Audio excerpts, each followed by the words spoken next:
अमित शाह ने आज नौशेरा में जम्मू कश्मीर में प्रचार रैली की। इसमें अमित शाह ने कहा कि आतंकवाद को पस्त किया है और आगे आपको बता दें आतंकवाद को पाताल में दफन कर देंगे। अमित शाह भाषण के दौरान उनका यह बयान। अमित शाह ने यह भी कहा कि 3 पीढ़ियों तक अनुच्छेद 370 की वापसी नहीं होगी। गृहमंत्री ने कांग्रेस पर आरोप लगाया कि उसने जम्मू कश्मीर के हक छीने थे। आरक्षण पर अमित शाह ने कहा कि हमने पहाड़ियों को आरक्षण दिया है जो कभी खत्म नहीं होगा।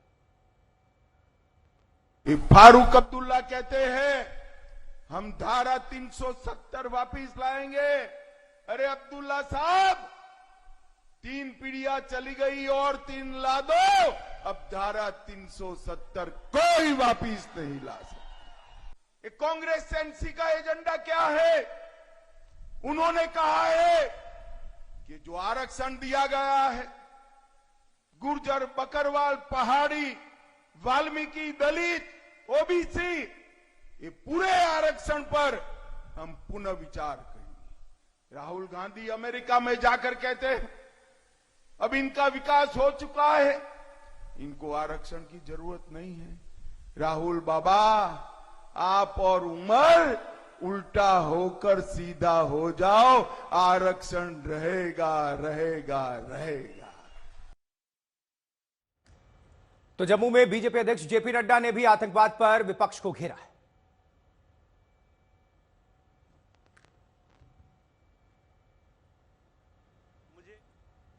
मुझे आश्चर्य हुआ कि जो सन 47, सन 50 में जो लोग वेस्ट पाकिस्तान से आए थे उनको यहां पर वोट देने का अधिकार नहीं था। मनमोहन सिंह पाकिस्तान से आकर के प्रधानमंत्री बन गए, आडवाणी जी हमारे उप प्रधानमंत्री बन गए, लेकिन जम्मू कश्मीर में आया हुआ व्यक्ति वह विधानसभा में वोट भी नहीं डाल सकता था।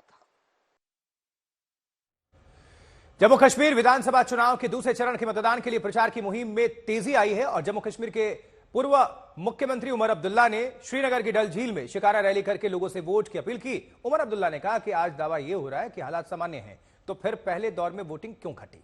ये कहना है उमर अब्दुल्ला का। ये तस्वीरें दिखा रहे हैं।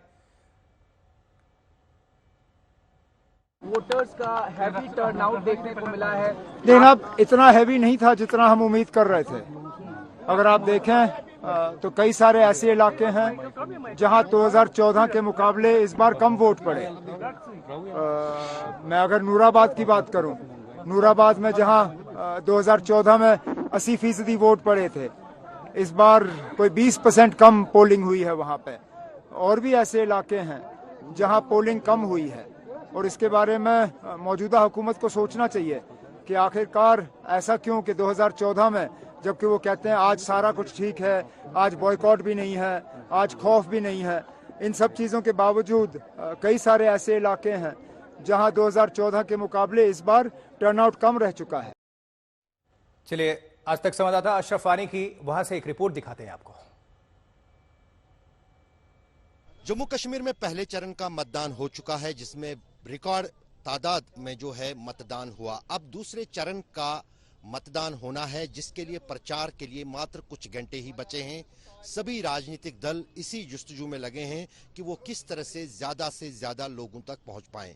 अगर दूसरे चरण के मतदान की बात की जाए, जम्मू कश्मीर के 6 जिलों की 26 विधानसभा सीटों पर 25 सितंबर को वोट डाले जाएंगे और उनमें से भी श्रीनगर जिले की जो है सबसे ज्यादा विधानसभा सीटें 8 हैं जहां पर मतदान होना है।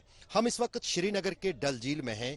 यहां पर नेशनल कॉन्फ्रेंस की तरफ से एक शिकारा रैली का आयोजन हो रहा है। उमर अब्दुल्ला, उसके साथ साथ जम्मू कश्मीर में श्रीनगर के सांसद, श्रीनगर बड़गाम के सांसद आगा रहुल्ला, और यहां पर अगर हम नेशनल कॉन्फ्रेंस के प्रत्याशी की बात करेंगे तो तनवीर सादिक इस डल झील में शिकारा रैली का आयोजन कर रहे हैं। आज की रैली जो नेशनल कॉन्फ्रेंस की उमर अब्दुल्ला जिसमें है, इस रैली को कहां जाना? ये यहाँ से हो जाएगा, गगरेबल से स्टार्ट हो जाएगा, फिर मोतीमाला से हो जाएगा स्टार्ट, ये रंगल स्टॉप। आपने मेरे ख्याल में कई चुनाव देखे होंगे, इन चुनावों में आपको क्या अलग दिखा? हमें क्या है इसमें, तो हम यहाँ इसके साथ चल रहे हैं क्योंकि हमको भी इनको साथ देना चाहिए। तो आप नुमाइंदा चुनेंगे या सरकार चुनेंगे, वो कुछ बेहतर करेगी आप लोगों के लिए यहाँ? हाँ इंशाल्लाह करेगी, इंशाल्लाह। इन्होंने वादा दिया हम आपके साथ करेंगे, कुछ अच्छा अच्छा जो काम किया करना वाला है तो वो कर सकता है। जिस अंदाज से पहले चरण के मतदान में जमकर वोटिंग हुई पूरे जम्मू कश्मीर में, अब माना जा रहा है कि दूसरे चरण में भी बम्पर रिकॉर्ड में और रिकॉर्ड तोड़ वोटिंग जो है होगी, क्योंकि बहुत सारे प्रत्याशी जो हैं वो इन चुनावों में खड़े हैं। मुजफ्फर अहमद के साथ अशरफ आनी, डल झील, आज तक।